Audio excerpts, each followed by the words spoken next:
Naku, mga kababayan ko, tuluyan na nga ba na napasapi na etong sila PRRD sa grupo ni Gloria, mga kababayan ko? Tingnan niyo po 'tong larawan na 'to, mga kapatid. Andito po si Senator Bongo, sa gitna po ay, naka-peace bump pa po etong si dating presidente Gloria Macapagal Arroyo, kasama si Pangulong Duterte at si Tito Soto, mga kababayan. Medyo nakakagulat ito. Magtaka kayo mga kapatid, magtaka kayo dito. Bakit? Bakit mostly ng lumalabas ngayon ay, yung mga politiko ay, malapit dito kay Gloria? Diyan kayo magtaka, mga kababayan ko. Diyan kayo magtaka kay Congressman Gloria Arroyo, mga kapatid. At kasama pa si PRRD, mga kababayan. Ako, huwag kayong magalit kay PRRD, mga kababayan ko. Because alam ko maglaro si PRRD. Huwag din kayong magalit kay Senator Bongo. Kasi, mga kababayan ko, politiko si Senator Bongo, mga kababayan. Lagi niyong tatandaan to. Kapag pumasok ka sa politics, it's a number games. Number games. The more votes, the more chances to win, mga kababayan ko. Ako ako, ako, kung sa issue kasi, kung sa issue ni pangulo nga ni VP Sara tsaka ni Martin Romualdez at ni Gloria noon, kung pagbabasi-basihan natin, medyo nagtutugma ngayon. Kasi imagine mo, ang kwento, ang kwento, itong si Gloria Arroyo daw, mga kababayan ko, nagtangkang kunin yung posisyon ni Martin Romualdez para sa tawag nito, Senate President. But suddenly, na-booking kaagad yun, binaba kaagad si Gloria, dinemote kaagad nila, 'di ba? Mga kababayan, gano'n na nangyari. So eto naman, mga kababayan ko, nagulat naman yung iba, mga kapatid. Lumabas naman after nung ilang buwan, mga kababayan ko, lumabas ngayon yung mga photos na nakikipagpulong na si dating President Gloria Macapagal Arroyo kasama si Senator Bongo, si Pangulong Duterte, si Tito Soto, tsaka si PRRD, mga kababayan ko. Huwag kayong magalit. Alam nyo, kapag pumasok ka sa politika, kailangan sakyan mo lahat. Totoo. Kailangan sakyan mo lahat. Sakyan mo lahat. Kaya naging kalaban mo man yan noon, kung makakatulong sa kampanya mo at maipakakaya kang makakuha ng boto, sabi ko sa inyo, sakyan mo. Politika eh. Di ba? Kahit sinong politiko eh. If ako, tatakbo ko sa lugar namin. Ito if ako tatakbo ko sa lugar namin, dito sa somewhere, if ako tatakbo, mga kababayan ko, bilang isang kagawad, mga kapatid, kahit kalaban ko yung kalaban na natakbo, naging kalaban ko dati sa pagka-SK, mga kababayan ko, susunggaban ko yan. Lalapitan ko yan. Because politics is number game. Kailangan ko yung boto nila, mga kababayan. Kung makita nyo man si PRRD, si Senator Bongo, si Tito Soto, mga kababayan ko, if ever, yes, si Senator Bongo, of course, re-electionist yan, mga kababayan ko. And PRRD, I don't know if PRRD is running for Senator for 2025. But Tito Soto, I don't know ano pang gagawin. But alam ko, retired na, di ba? Pero, nakakagulat lang, mga kababayan ko, if ever na gawin to, papabor pa rin to sa kanila. Bakit, mga kababayan ko? In good terms sila eh. Di ba? Magtaka kayo kasi, mga kababayan ko, bakit nilalapitan si Gloria ng mga tao? Bakit nilalapitan ng mga politikong ito? Bakit dinidikitan? Doon kayo mapaisip, doon kayo magtaka. Because sabi ko nga sa inyo, hindi basta-basta si Gloria. Hindi basta-basta ang tao 'yan. Hindi basta-basta ang personalidad lang yan sa loob ng mundo ng politika. Tandaan nyo, Gloria Arroyo is one of the best na nakita ko na nagpatakbo sa bansa. But I know na nasadsad siya sa mga controversy na Hello Garci, mga kababayan ko. Sa termino niya, napababa niya yung inflation, hindi niya napataas. 'Di ba, mga kababayan ko? Unlike Pinoy days, mas matindi 'yun. Tumaas lahat ng bilihin, mga kababayan ko. 'Di ba? Pero, mga kababayan, sa 2025, mga kapatid, kung nakaposisyon pa rin si Gloria, para sa akin, is threat ito sa unity. Why? Mga kababayan ko. Hindi ko kasi nakitaan si Gloria o si dating President Gloria Arroyo ng, ng what we call this, kumbaga naglabas ako ng effort, walang balik sa akin, gano'n, eh. Ako honest lang ako, totoo lang ako, hindi ko nakitaan si yun ng gano'n si Vice President si President Gloria, dating President Gloria, eh. Basta sa kanya is for the business, makaupo sa puwesto. Yun at yun ang nakikita ko, mga kabayan. GMA is the real tambaluslos, sabi dito ni Kenneth Reyes, 'di ba? Kaya nga sabi ko sa inyo, medyo nakakatakot 'yan. Sabi ko nga hindi lang basta nakaupo 'yan diyan, nakatayo 'yan diyan. Sabi ko sa inyo, may role 'yan, mga kababayan ko. Hindi naman pupuwede sa politiko na sinuportahan kita, 'di mo ko bibigyan ng role. Mag-aaway tayo, 'di tayo magkakasundo, 'di ba? Walang gano'n, mga kababayan ko, 'di ba?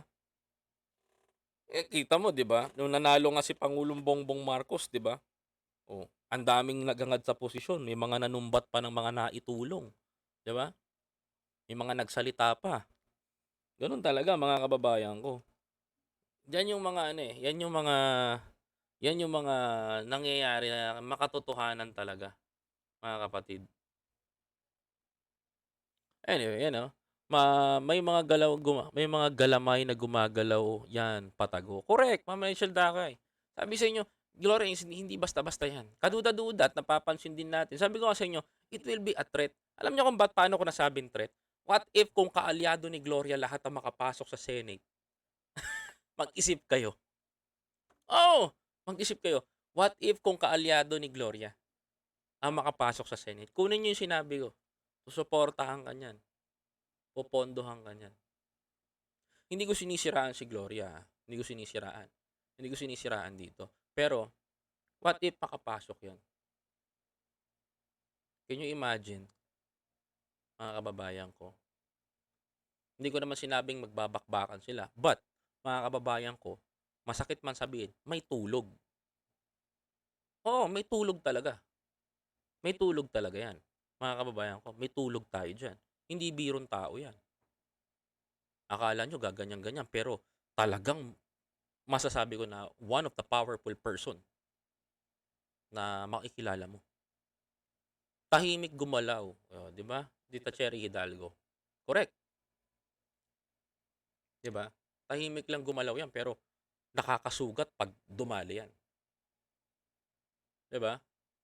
And also ano, ito lang sa akin.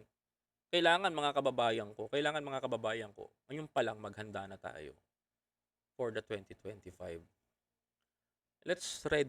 Mag-ready tayo because mga kababayan ko, mabigat yung makakalaban natin. Mga may bilang 'yan.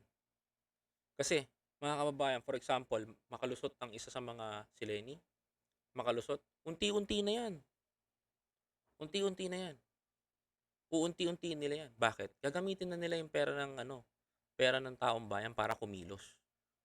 Mangungurap ba 'yan? Sabihin natin hindi mangungurap 'yan, pero gagamitin nila 'yan, pam-project, pampalakas ng pangalan, pampalakas ng ito. Kasi once na naging politiko ka, you know why Risa Hontiveros, mga kababayan ko, Senator Risa, napakagaling ni Senator Risa. Senator Risa Hontiveros is not a corrupt. Yan ang masasabi kong hindi corrupt. Oo, kahit ako, pro-government ako, tapos opposition 'yon. Yan ang masasabi ko na hindi corrupt. Why? Mga kababayan ko, yung pera ng taong bayan, mga kababayan ko, ginagamit niya doon sa mga tao. Alam niyo po ba si Risa Hontiveros nagpapamigay ng 2 kilong bigas, mga kababayan ko, araw-araw, mga kababayan ko, sa mga mahihirap, sa mga hindi nakakaalam. May ganyan po ngayon. Di ko lang alam, nakakalat eh. Di lang Metro Manila. Mga kababayan ko, nagpapamigay sa mga mahihirap araw-araw. Can you imagine that? Nagpapamigay ka ng 2 kilong bigas araw-araw, pera ng taong bayan, galing kaninong senador, naaalala ng tao. Ganon magpalakas ang isang politiko. Si Mayor, bababa sa city, mamimigay ng bag, mga kababayan ko, pera ng taong bayan, pero nakalagay yung pangalan ni Mayor. 'Di ba? Mga kababayan, tama ba ako? Mga kapatid? For example ng pagbibigay, yan yung mga taong hindi kurap eh. Hindi kurap yan. Example, Senator Amy Marcos, pumunta sa isang lugar kasama ang DSWD, mga kababayan ko. Dala-dala ang pera ng taong bayan. Binibigay niya, ipinapamahagi niya sa mga kababayan natin. Tapos, pera ng taong bayan. Ang tawag doon mga kapatid, hindi kurap yun. Ginagamit sa tama ang pera ng taong bayan because project yan ni Senator Amy Marcos. Maaalala natin si Senator Amy Marcos. Yan yung mga yan yung sinasabi natin na pagpapalakas na ginagawa ngayon. Mga kababayan, lahat naman ng mga senador may kanya-kanyang ano yan may mga AIX na tinatawag yan. Yan yung nakalimutan ko lang yung terms ng AIX, ano tawag ano doon. Yun yung mga tinatawag natin because kahit sila Senator Bongo, Senator Bato, Senator meron yung mga ganyan. May mga DSWD na inaano yan. Yung mga pondo nila na nilalagak sa isang ahensya ng gobyerno, binibigay ng DSWD. Mga kababayan. Ganon ang estilo ng isang what if kung manalo yung dilaw? Imagine. Nakita nyo ba yung pwede mangyari?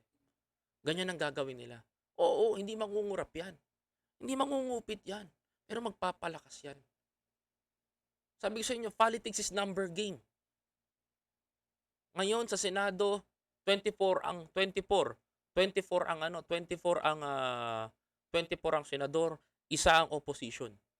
What if madagdagan ng isa pa yan? Manganganak yan, mga kapatid. 'Di ba?